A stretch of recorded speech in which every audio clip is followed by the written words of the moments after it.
Now, I want you to take out your diary and your pen, for we are going to talk about the plain care of a dog. I will tell you what I know, and you can write it down as we go, for the old ways are best remembered when they are written in your own hand. A good farm dog will not tell you when something is wrong.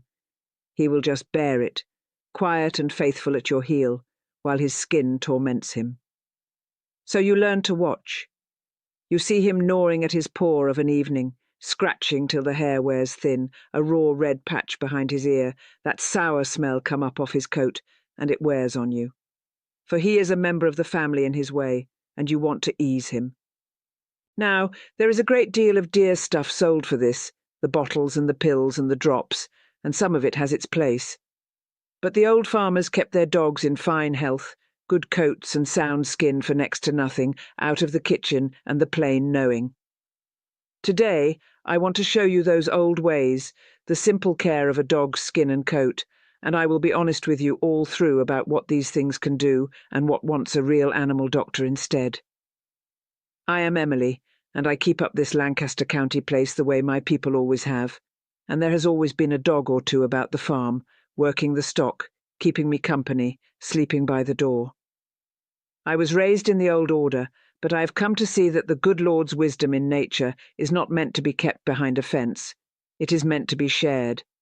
So I will speak plain to you now, as one friend to another, and you can get your pen ready. Let me say plainly right at the start, I am no veterinarian, no animal doctor, and I will not pretend to be. What I am giving you is the plain care a farmer gives his dog, the easing of a small trouble, and the feeding of a good coat. But a dog that stays itchy, that has raw, open sores, that is truly suffering, that is a matter for the animal doctor. For it may be the mange, or an infection, or a deep allergy that no kitchen thing will fix. And the kind thing then is to get him real help. Keep that in your mind through all of this.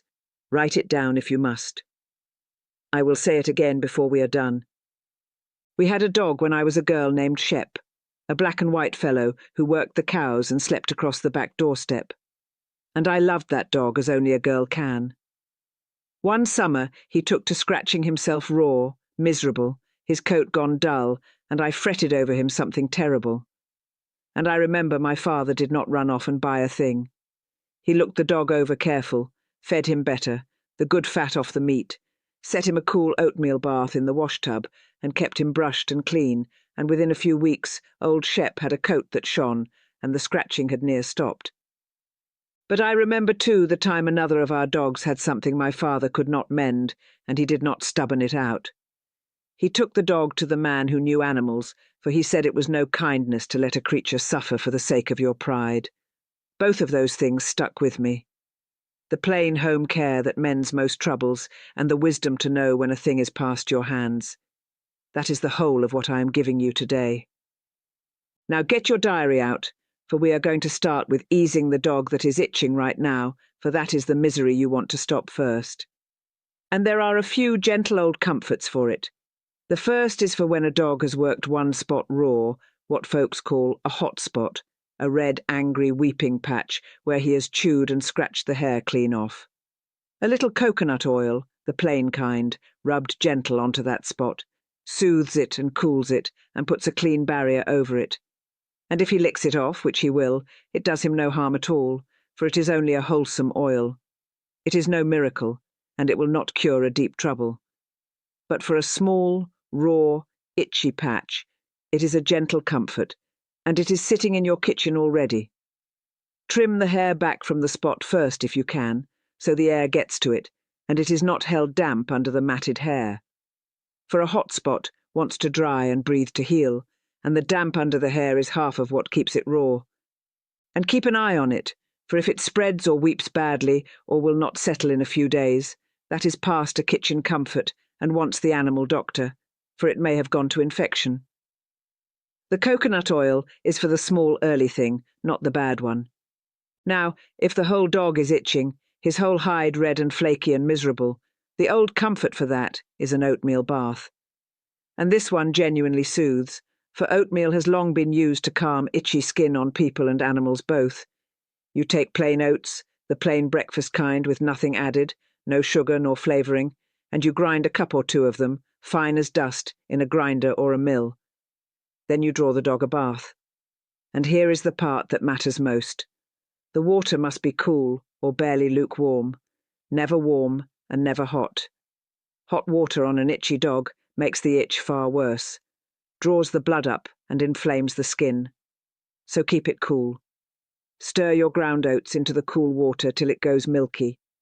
Set the dog in and pour that milky water all over him and let him stand and soak in it a good 10 minutes if he will abide it. The oatmeal settles a calm film over his skin and draws the heat and the itch out of it. Then pat him dry with a towel.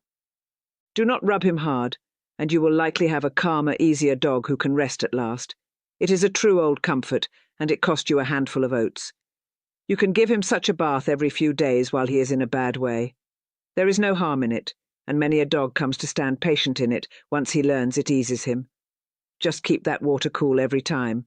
Brush him out gentle once he is dry, and you are doing him real good. Have you got that written down? Good. There is one more. For the dog whose feet or ears have that sour, yeasty corn chip kind of smell and itch, the damp, warm places where that trouble settles. A weak wash of apple cider vinegar cut by half with warm water dabbed on with a cloth can help freshen those spots.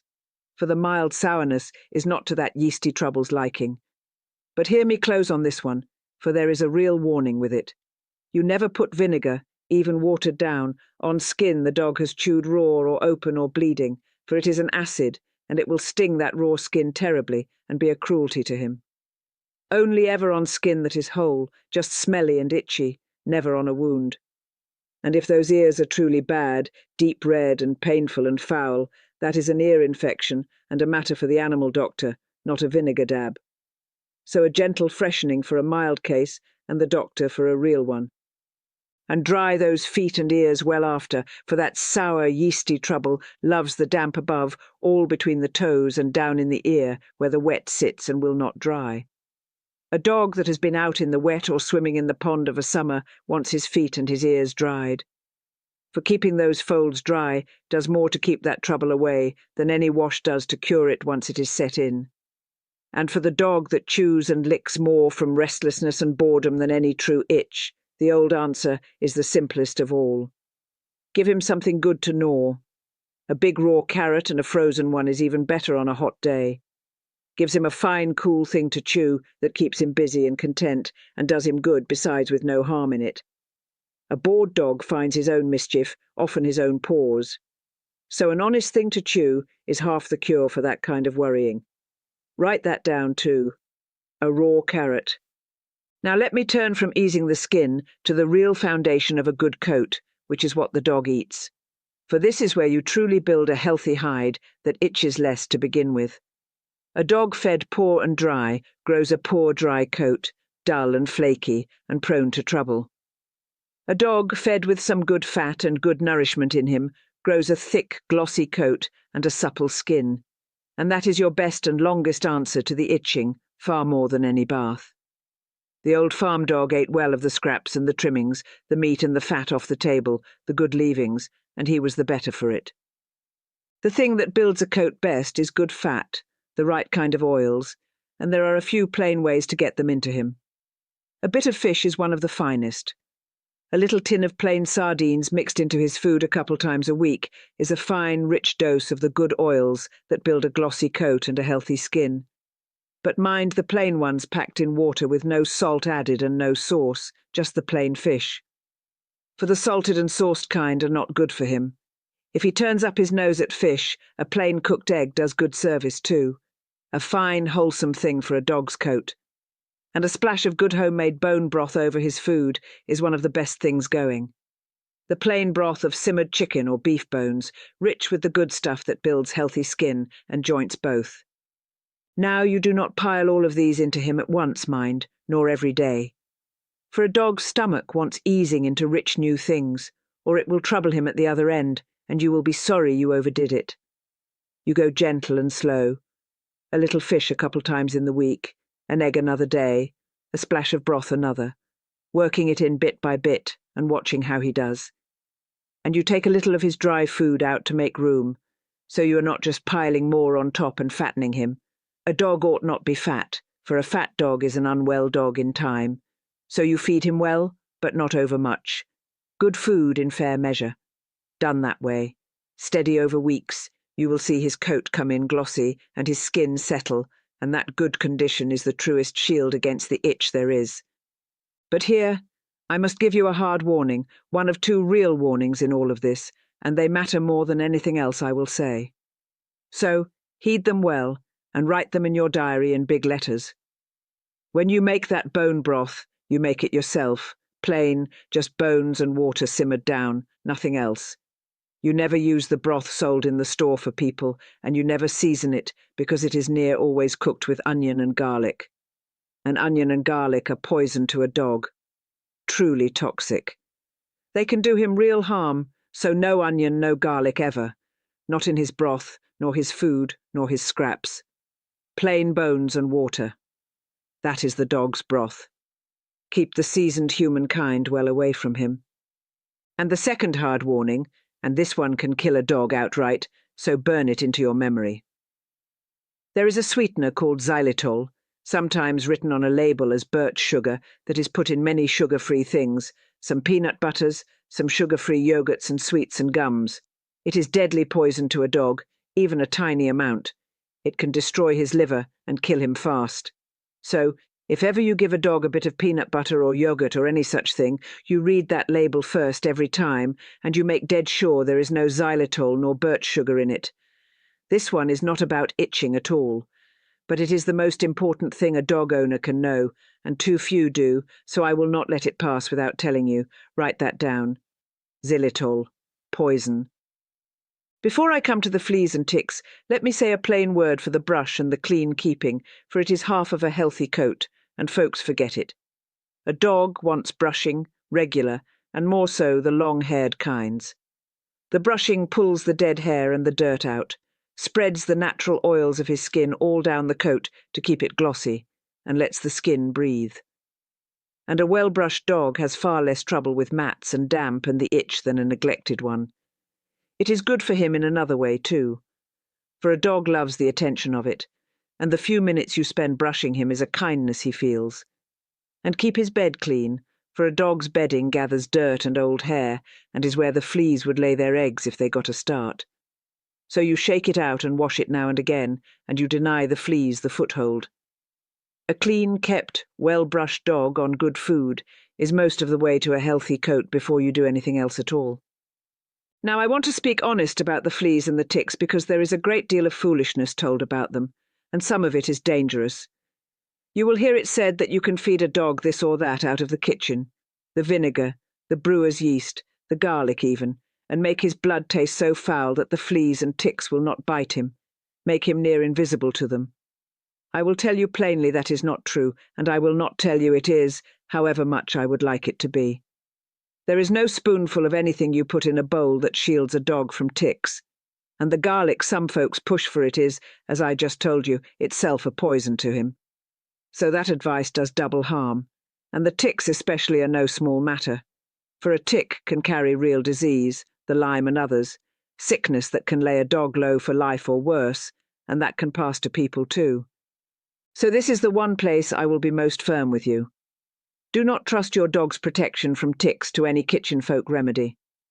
For the fleas and the ticks both, you use the real proven protection your animal doctor gives you.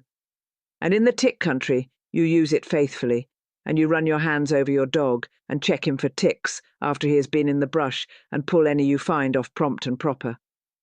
The good plain food and the clean bedding and the brushing all help keep fleas from settling, and a clean, well-kept dog is a less likely home for them. That much is true and worth doing. A fine-tooth comb run through his coat will show you the fleas if he has them and catch them too, combed out into a dish of soapy water, which is an old honest way to knock their numbers down on the dog himself. And if the fleas have truly got going, mind they are as much in the house and the bedding as on the dog. So it is the washing of the bedding in hot water and the cleaning of the floors and his sleeping place that breaks them, not the dog alone.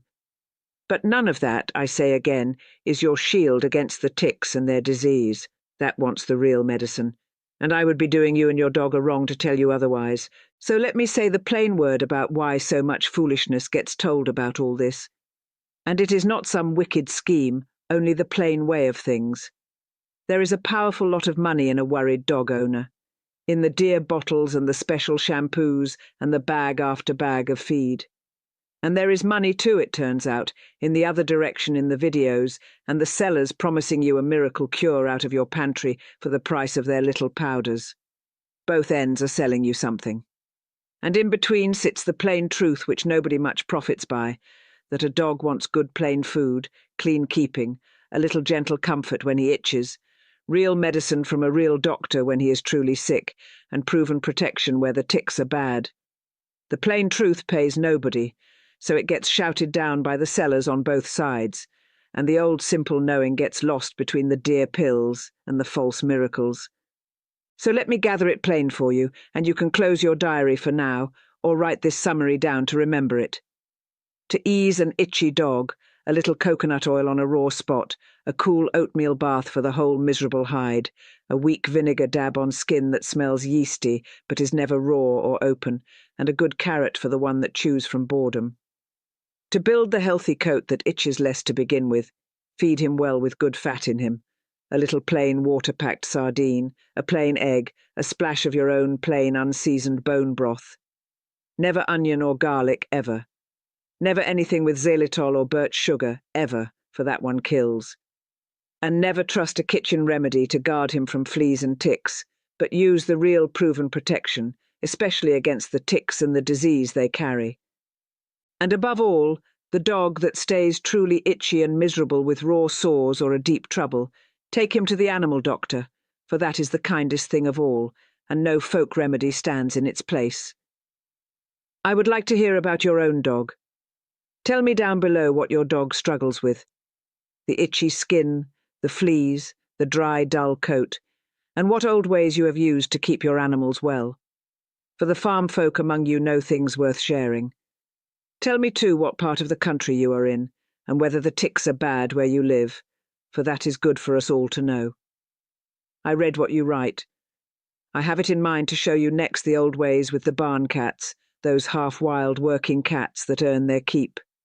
How the old farmers kept a good mouser or two about the place, and kept the mice and rats down out of the grain and the feed the natural way, with never a poison about, the way it was always done before. A good dog asks little of us, only plain food, a dry place to sleep, a kind hand, and care when he ails. And he gives back more loyalty than most folks ever earn. The old farmers knew how to keep an animal well by plain sense and plain food, and knowing when a thing was past their hands. And they kept good dogs at their side for all their long lives that way. The people who built this country with their hands knew that, and I'm glad we are starting to remember it.